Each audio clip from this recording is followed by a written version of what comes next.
Многу мал дел од граѓаните знаат правилно и темелно да ги мијат рацете, а еден дел од граѓаните едноставно не се свесни за важноста на оваа секојдневна навика за нивното лично здравје.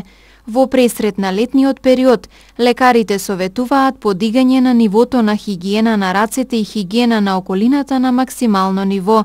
Миењето раце може да спречи појава на голем број болести, со тоа да ја намали прекумерната употреба на лекови, посебно на антибиотиците. Препораките од тој глобален акцијски план се движат од првот, како што реков, од индивидуална. Ние заборавивме да ги миеме рацете. Една од првата препорака е миење на рацете.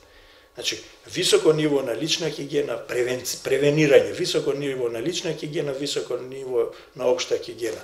Имавме ние акции за меѓу населението, зборувам кога тука кај сме ние, Република Македонија, имавме акции за подигање на свеста на населението за миење на рацете пред се, иако тоа со миење на рацете се подразбира на високо ниво на лична и на општа хигиена. Многу заразни болести од респираторни инфекции до цревни инфекции се шират преку нечисти раце.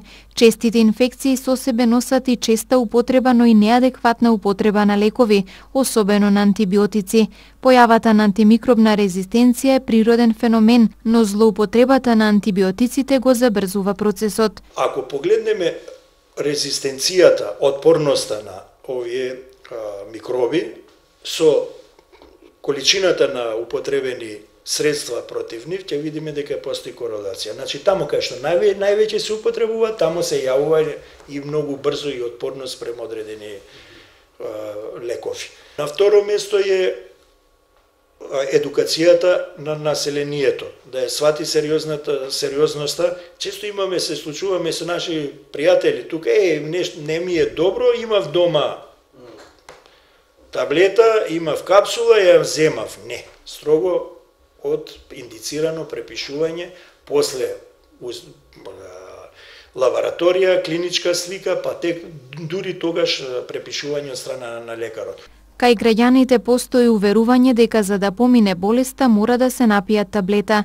Лекарите неретко се под притисок од самите пациенти да им го препишат бараниот лек. Поради оваа состојба Македонија се наоѓа меѓу земјите со масовна употреба на антибиотици. Грчка е водечка земја по употреба на антибиотици со некаде 30,9 дефинирани дневни дози, а Холандија е на последно место во Европска унија со некаде 11,3 дефинирани дневни дози, или просекот е за Европска унија некаде околу 17 до 20 дефинирани дневни дози на 1000 жители.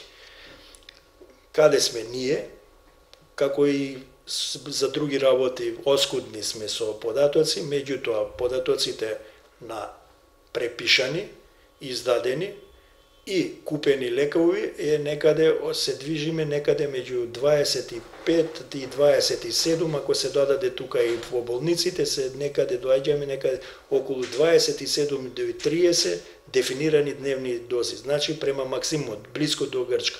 Епидемиолозите советуваат често миење на рацете, задолжително по употреба на тоалет, пред и после јадење, по чешлање, после играње со играчки или ракување со предмети, пред спиење. Пред да започне постапката на миење, потребно е да се извади накитот, да се наводенат рацете, да се насапунат, да се истријат темелно, да се исплакна со чиста вода и да се избришат со памучна крпа или марамче.